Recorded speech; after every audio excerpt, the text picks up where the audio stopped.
Hello dear students, मैं वीरेंद्र राजवंशी आप सबका स्वागत करता हूं अपने यूट्यूब चैनल राजवंशी क्लास पे। जैसे कि डियर स्टूडेंट्स, आप जानते हैं कि हमारे 12th क्लास की जो सीरीज चली थी उसमें हम चैप्टर नंबर 5 पे आ चुके थे। चैप्टर नंबर 5 का जो नाम था वो था हमारा पृष्ठ रसायन यानी सरफेस केमिस्ट्री। तो सरफेस केमिस्ट्री मैंने आपको एंजाइम यानी कैटालाइसिस पढ़ा दिया, टाइप्स ऑफ कैटालाइसिस पढ़ा, उसके बाद एंजाइम कैटालाइसिस पढ़ा। तो बच्चे इस बार जो कोविड-19 के कारण क्या है कि हमारा 30% का जो कोर्स है वो कट गया है। अब 30% का जो कोर्स हमारा कटा है इसमें जो आपका एंजाइम कैटालाइसिस मैंने आपको पढ़ा था वो इस बार आपके यहाँ पर नहीं आएगा। और मैंने आपको एक वहां पर पढ़ा था हेटेरोजीनस कैटालाइसिस, एक पढ़ा था मैंने होमोजेनस कैटालाइसिस, तो वो भी आपके बोर्ड परीक्षा में इस बार नहीं आएगा। ठीक है बच्चे, तो आज का जो हमारा नया टॉपिक है वो टॉपिक आज हमारे यहाँ पर क्रिस्टलोइड्स क्या होते हैं। तो जानेंगे हम इस वीडियो के अंतर्गत कि क्रिस्टलोइड्स होते क्या हैं और करते हैं हम इससे रिलेटेड कुछ बातें।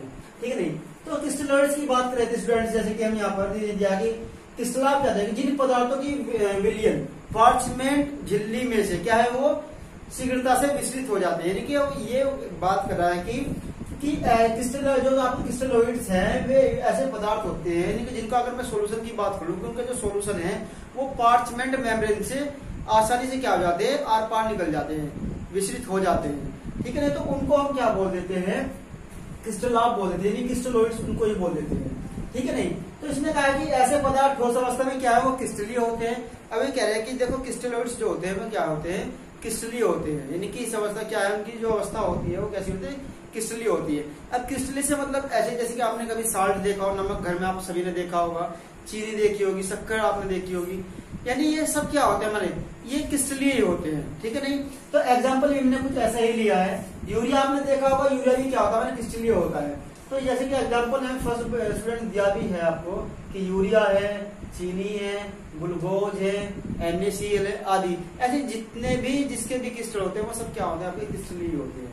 ठीक है बच्चे, तो बात करते स्टूडेंट्स आगे। अब देखो यहाँ तक की तो बात हमारी किसी क्रिस्टलोइड्स की। अब क्रिस्टलोइड्स तो मैंने आपको बता दिया, यानी कि ये वे सब्सटेंस होते हैं कि जिनका सॉल्यूशन क्या है पार्चमेंट मेम्ब्रेन से आसानी से क्या हो जाता है, यानी शीघ्रता से, यानी कि एक फास्ट, जिसको हम फास्ट बोलते हैं कि जल्दी क्या हो जाता है वो आर पार निकल जाता है, उसको हम क्या बोलते हैं, क्रिस्टलोइड्स बोल देते हैं।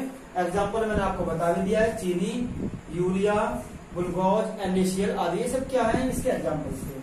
तो स्टूडेंट्स अब आगे हम यहाँ बढ़ते हैं, जो हमारा टॉपिक आ जाता है वो आ जाता है यहाँ पर कोलोइड। कि कोलोइड होते क्या है, तो कोलोइड वे पदार्थ है जो क्या है पार्चमेंट मेम्ब्रेन से आसानी से क्या है विचलित नहीं होते। अब देखो वहां पर तो वो आसानी से विचलित हो रहे थे, लेकिन यहाँ पर क्या है कि ये जो पदार्थ है ये आसानी से विचलित नहीं होते। तो इन्होंने यही बात बोली कि यह पार्चमेंट मेम्ब्रेन से क्या होंगे, ये आसानी से क्या होंगे, आर पार नहीं जाएंगे। या यहाँ पर यह भी हो सकता है कि या वो का यानी कि क्या होगा, वो धीरे धीरे क्या होते हो विचलित होते हो, यानी वो टाइम लेते हो, टाइम डिपेंडेड हो वहां पर। ठीक है नहीं, यानी विचलित होने के लिए उन्हें कुछ ज्यादा टाइम लगता हो, तो उसको हम क्या बोल देते हैं, आपके कोलोइड्स बोल देते हैं। ठीक है ना स्टूडेंट्स, अब मैंने यहीं पे आपको एक बात कही कि अब देखो वहां पर क्या थे कि ऐसे पदार्थ ठोस अवस्था में क्रिस्टलीय होते हैं, लेकिन अगर मैं बात करूं कोलोइड्स की तो कोलोइड्स क्या होते हैं, ये अक्रिस्टलीय होते हैं। तो ऐसे पदार्थों को हम अक्रिस्टलीय बोलते हैं। ठीक है नहीं, यानी कि अमोर्फस। ठीक है नहीं, इंग्लिश में इसको अमोर्फस बोलते हैं, इसको क्रिस्टलोइड्स बोलते हैं। ठीक है, अब इसके बाद जैसे एग्जांपल आपको यहाँ पर दिया है कि ग्लू हो गया, स्टार्च हो गया, गोंद होगा, जिलेटिन आदि सभी, ये सब क्या है हमारे कोलोइड है।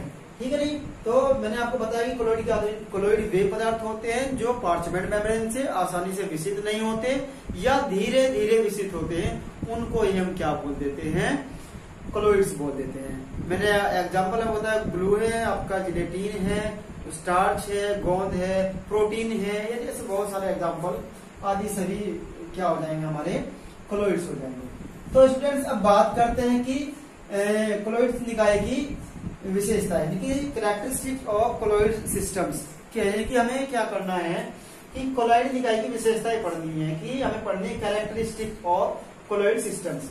अब देखो अगर मैं कोलोइड सिस्टम की जो कैरेक्टरिस्टिक्स की मैं बात करूं यहाँ पर, तो यहाँ पे दिया भी है कि कोलोइड निकाय का एक विषमांगी निकाय होता है। कोलोइडी अब कोलोइड सिस्टम जो है वो हेटेरोजीनस सिस्टम होता है। ठीक है नहीं, कि इन्होंने बोला कि कोलोइडी निकाय एक विषमांगी निकाय होता है, कि कोलोइडी सिस्टम जो है वो क्या है हेटेरोजीनस सिस्टम है, और इन्होंने कहा कि इसमें दो प्रावस्थाएं पाई जाती है, यानी कि इसमें दो फेज पाए जाते हैं। कौन कौन से होते हैं वो दो फेज यहाँ पर देख देते हैं। नंबर एक है प्रक्षेपित परावस्था जिसको बोलते हैं डिस्पर्जन फेज, और एक रहता प्रक्षेपण माध्यम जिसको बोलते हैं डिस्पर्जन मीडियम। ठीक है नहीं, तो ये दो फेज दो आपके जो फेज होते हैं वे हमें प्राप्त होते हैं। ठीक है नहीं, इसकी दो उन्होंने बताया कि इसमें दो परावस्थाएं होती है, यानी कि दो फेज होते हैं आपके। फर्स्ट मैंने क्या है यहाँ प्रक्षेपित परावस्था जिसको डिस्पर्जन फेज बोलते हैं, और सेकंड इज क्या है यहाँ पर डिस्पर्जन मीडियम, ये क्या होगा प्रक्षेपण माध्यम। ठीक है नहीं, तो अब ये तो पॉइंट नंबर फर्स्ट यहाँ पर क्या आ जाता है, क्लियर हो जाता है। अब सेकंड यहाँ पर बात करते हैं। सेकंड की अगर मैं बात करूँ तो यहाँ क्या है कि कोलाइडी कण को माइक्रोस्कोप द्वारा भी देखा नहीं जा सकता, लेकिन जो कोलाइडी कण है उनको माइक्रोस्कोप के द्वारा भी हम नहीं देख सकते हैं। तो बात करते हैं पॉइंट नंबर सेकंड की। पॉइंट नंबर सेकंड यहाँ पे दिया हुआ था कि कोलाइडी कण माइक्रोस्कोप द्वारा भी नहीं देखे जा सकते हैं। ठीक है नहीं, लेकिन मैं साथ ही आपको एक चीजें यहाँ पर बता देता हूँ स्टूडेंट्स, जैसे कि कुछ बच्चों के मतलब कि जहन में सवाल उठ रहा होगा कि सर प्रक्षेपित परावस्था की डिस्पर्जन फेज क्या होता है, प्रक्षेपण माध्यम क्या होता है, यानी डिस्पर्जन मीडियम क्या होता है। तो मैं आपको यहाँ बता देता हूँ कि विलय पदार्थ की कणों की जो प्रावस्था होती है, नहीं विलय जो हमारा होता है उसके पदार्थ की जो कणों की जो अवस्था होती है, उस अवस्था को हम क्या बोल देते हैं, आपका प्रक्षेपित परावस्था या डिस्पर्जन फेज बोल देते हैं। ठीक है नहीं, यानी कि आप लिखना चाहते तो मैं यहाँ पे शॉर्ट में लिख भी दूंगा। अगर कोई बच्चा अगर लिखना चाहता है कि मैं लिख दूं यहाँ पे, तो बच्चे यहाँ पर लिख भी देता हूँ कि विलय पदार्थ के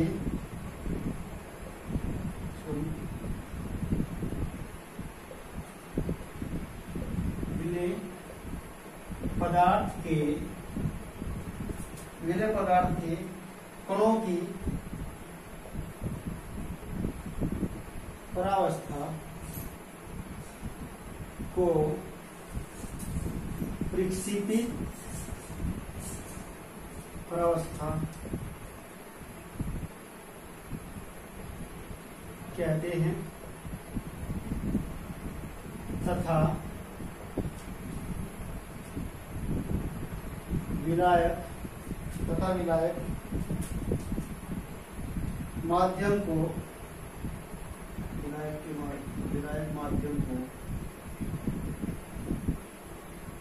विलायक माध्यम को जिसमें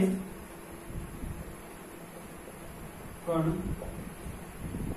मिश्रित होते हैं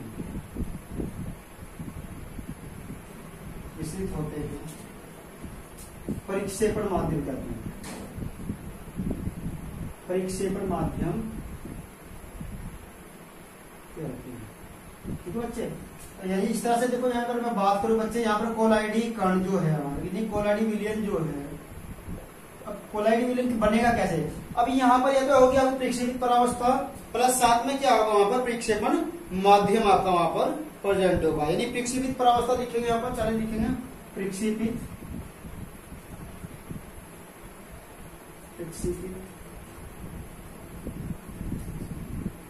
परावस्था प्लस परिक्षेपण माध्यम, यानी इन दोनों से ही हम क्या होगा यहाँ पर जो हमारा कोलाइडी विलयन है वो बन जाता है। ठीक है बच्चे, तो अब यहाँ जो बच्चों के मन में जो सवाल आ रहा होगा ना, तो वो सवाल यहाँ पर क्या आपका सोल्व हो जाता है कि यहाँ पर आपका प्रक्षेपण माध्यम क्या है और प्रक्षेपित परावस्था क्या है। तो बच्चे मैंने यहाँ पर लिख भी दिया है कि प्रक्षेपित परावस्था है कि विलय पदार्थ कणों की परावस्था को हम क्या बोलते हैं, प्रक्षेपित परावस्था बोलते हैं, डिस्पर्जन फेज बोल देते हैं। ठीक है नहीं, अब इसमें बात क्या है कि विलायक माध्यम को जिसमें कण क्या होते हैं हमारे विस्तृत होते हैं, उसको हम क्या बोल देते हैं, प्रक्षेपण माध्यम बोलते हैं। तो इस तरह से कोलाइडी विलयन जो हमारा बनता है स्टूडेंट्स, वो क्या बनता है कि प्रक्षेपित परावस्था प्लस प्रक्षेपण माध्यम। ये देखो विलय और विलायक दोनों मिलेंगे तभी जाकर कोई विलयन बनता है हमारा। तो यहाँ पे ये दोनों कंपोनेंट इसके मिल गए हैं, दोनों घटक जो होते हैं वो मिल गए आपस में, मिलने के बाद बना दिया वहां पर कोलाइडी विलयन बना दिया। तो स्टूडेंट्स ये थी बात आपकी डिस्पर्जन फेज और डिस्पर्जन मीडियम की। अब बात करते हैं पॉइंट नंबर 7 मैंने बताया कि कोलाइडी कण जो होते हैं वो माइक्रोस्कोप के द्वारा भी नहीं देखे जा सकते। तो ये बात सही है कि इनको ये इतने बारीक होते हैं, इनका जो साइज होता है वो बहुत ही कम होता है, इसलिए इनको क्या करते हैं माइक्रोस्कोप के द्वारा बच्चे नहीं देख सकते। ठीक है जी स्टूडेंट्स, जब आगे बढ़ते हैं तो इसमें पॉइंट नंबर हम क्या पढ़ते हैं, थर्ड पढ़ते हैं। तो कोलाइडी कण पार्चमेंट झिल्ली में से धीरे धीरे निकलते हैं। अब क्या है कि जो कोलाइडी कण है वो पार्चमेंट मेम्ब्रेन से क्या होते हैं कि वो धीरे धीरे स्लोली क्या होते हैं, विकसित हो जाते हैं, निकलते हैं, उससे पार निकलते हैं। ठीक है नहीं, इसके बाद पॉइंट नंबर अगर 4 की बात करो तो स्टूडेंट्स यहाँ भाई कोलाइडिक कण फिल्टर पेपर से निकल जाते हैं। अब कोलाइडिक कण क्या है, फिल्टर पेपर से, हम इसको क्या करते हैं, वो फिल्टर पेपर से निकल जाते हैं, यानी वो इतने बारीक होते हैं क्या है कि वो फिल्टर पेपर से निकल जाते हैं। ठीक है, इसके बाद अब यहाँ पर पॉइंट नंबर अगर मैं बात करूं 5 की, तो 5 यहाँ पर दिया है कोलाइडिक कणों पर गुरुत्वाकर्षण प्रभाव नहीं पड़ता। कोलाइडिक कणों के ऊपर जो है ग्रेविटेशनल जो होता है आपका फोर्स, उस पर का कोई प्रभाव नहीं पड़ता। इसके बाद जो कोलाइडिक कण धनावेशित या ऋणावेशित होते हैं। यानी कि अब देखो कोलाइडिक कण जो है वो धनावेशित या ऋणावेशित हो सकते हैं, यानी धनावेशित भी हो सकते हैं और ऋणावेशित भी हो सकते हैं। साथ मैंने यहाँ पर एक ये वैसे तो नोट में था, लेकिन मैंने साथ इसके इस पॉइंट के साथ ही लिख दिया। यहाँ पर इंपोर्टेंट बात है कि जो यदि कोलाइडिक कण धनावेशित होते हैं तो जो उसका जो माध्यम होता है तो वो माध्यम क्या हो जाता है, हमारा ऋणावेशित हो जाता है, यानी कि अपोजिट हो जाता है। ठीक है नहीं, तो अब पॉइंट नंबर अगर मैं देखो 6 में बता दिया कि कोलाइडिक कण क्या है, धनावेशित हो सकते हैं या ऋणावेशित हो सकते हैं। और स्टूडेंट्स मैंने आपको यहाँ पे ये भी कहा कि जो कोलाइडिक कण है वो धनावेशित होते हैं तो माध्यम हमारा क्या हो जाता है, वो ऋणावेशित हो जाता है। तो अब मैं पढ़ता हूँ कोलाइडिक कणों के प्रकार। की अब कोलाइडिक कण 2 प्रकार के होते हैं, लेकिन बच्चे वहां पर हमें दिया गया प्रक्षेपित और प्रक्षेपण माध्यम के आधार पर इनको 3 वर्गों में बांट के उनके कुछ टाइप दिए गए हैं। सिर्फ मैंने वहां पे ये उसी चीज को कवर किया है जो आपके एग्जाम ऑफ व्यू के अकॉर्डिंग क्या है, इंपोर्टेंट है। मैं सिर्फ उन्हीं को कवर कर रहा हूँ, एक्स्ट्रा चीजें नहीं है यहाँ पर। ठीक है नहीं, तो यहाँ पर देखो क्या है कि मैंने कहा कि जो कोलाइड होते हैं हमारे वो क्या होते हैं, 2 प्रकार के होते हैं। आप सभी ने पढ़े होंगे बुक में अपनी। तो कोलाइड जो होते हैं हमारे वो 2 प्रकार के होते हैं। ठीक है नहीं, अब उसमें नंबर 1 जो हमारा है द्रव स्नेही कोलाइड, यानी कि जिसको हम बोलते हैं लियोफिलिक कोलॉइड्स। तो ये अपना में बहुत इंपोर्टेंट है, आपके एग्जाम ऑफ व्यू से बहुत ज्यादा इंपोर्टेंट है ये टॉपिक आपका। यानी कि अब जो मैं पढ़ा रहा हूँ आपको ये सब क्या है कि इंपोर्टेंट टर्म आपकी यहाँ पर चल रही है। ठीक है नहीं, तो बच्चे इसको अच्छे से पढ़ते रहें, और अगर वीडियो एक बार समझ में नहीं आता तो वीडियो को दूसरी बार जरूर देख ले। आपको पक्का 100% में लिख के देता हूँ, आपको जरूर समझ में आ जाएगा। ठीक है नहीं, तो यहाँ पर देखो कि द्रव स्नेही कोलाइड जिसको बोलते हैं लियोफिलिक कोलॉइड्स। अब ये कह रहे हैं कि ये कौन होते हैं, अब क्या होते हैं ये, उन्होंने कहा कि ये कोलॉइड विलायक के संपर्क में आकर कोलाइड विलयन क्या कर लेते हैं, बना लेते हैं। कि जैसे ही ये कोलॉइड्स किसी विलयन के विलायक के संपर्क में आते हैं तो संपर्क में आने के बाद वो क्या होते हैं कि वहां पर कोलाइड विलयन बना लेते हैं। उनको हम क्या बोल देते हैं, आपका द्रव स्नेही कोलाइड बोल देते हैं, जिसको लियो क्या बोलते हैं इंग्लिश में, लियोफिलिक कोलॉइड्स। ठीक है, अब यही है कि ये कह रहे हैं कि ये ऐसे कोलॉइड्स जो है कि ये क्या है कि जब भी सॉल्वेंट के कांटेक्ट में आते हैं तो वो वहां पर कोलाइड सॉल्यूशन क्या करते हैं, फॉर्म कर देते हैं। ठीक है नहीं, जैसे आपको प्रोटीन, स्टार्च, जिलेटिन, गोंद आदि के जल में सोल क्या होते हैं, द्रव स्नेही कोलाइड कहलाते हैं। अगर इनके मैं सोल की बात करूँ कि जल में जो सोल होंगे इनके वो क्या होंगे, आपके द्रव स्नेही कोलॉइड। ठीक है, यानी कि लियोफिलिक कोलॉइड्स होते हैं। तो स्टूडेंट्स हम इसी चीज में फिर हमें इसको एक बार फिर आगे बढ़ते हैं कि जो इसका सेकंड टाइप हो जाता है वो हो जाता है द्रव विरोधी कोलॉइड्स। अब देखो ये क्या है, अब ये इसका अपोजिट है, ये क्या है विरोधी। अब विरोधी से आप निकाल सकते हैं यदि द्रव स्नेही क्या अपोजिट होगा एक, तो अब अपोजिट है तो इसका मतलब यहाँ पर क्या होता है कि ये कोलॉइड्स के विलयन के संपर्क में आकर कोलाइड विलयन बनाते, लेकिन ये क्या है आसानी से कोलाइड विलयन नहीं बनाते। तो ये क्या हो जाएगा, आपका द्रव विरोधी कोलाइड हो जाएगा। यानी कि ये पदार्थ विलयन के संपर्क में आकर आसानी से क्या है कोलाइड विलयन नहीं बनाते। ठीक है, वहां पर बना देते, यहाँ पर क्या नहीं बनाते। अगर आपने इतने अंतर को देख लिया आपको ये सब याद हो जाएगा। ठीक है नहीं, तो यहाँ पर क्या है नहीं बनाते, क्योंकि ये पदार्थ क्या विलयन के संपर्क में आकर आसानी से कोलाइड सॉल्यूशन जो होता है आपका वो बिल्कुल नहीं बनाते, यानी कि आसानी से नहीं बनाते। ठीक है नहीं, तो उन्हें क्या हम बोल देते हैं द्रव विरोधी कोलाइड, या ठीक है उनको हम क्या बोलते हैं द्रव विरोधी कोलाइड बोल देते हैं। ठीक है नहीं, जैसे कि यहाँ पे देखिए द्रव विरोधी कोलाइड कणों का द्रव के अणुओं के प्रति आकर्षण नहीं होता। अब देखो यहाँ पर बात क्या करेंगे कि द्रव विरोधी जो कोलाइड होते हैं जिनको हम इंग्लिश में बोलते हैं लियोफोबिक कोलॉइड्स, जिनको इंग्लिश में क्या बोलते हैं लियोफोबिक कोलॉइड्स। ठीक है, तो लियोफोबिक कोलॉइड्स जो होते हैं जो उनके पार्टिकल्स होते हैं, जो उनकी पार्टिकल्स का जो लिक्विड होता है वो यानी कि द्रव के जो हमारे पार्टिकल है मॉलिक्यूल्स है उनके प्रति उनका कोई आकर्षण कोई अट्रैक्शन नहीं होता।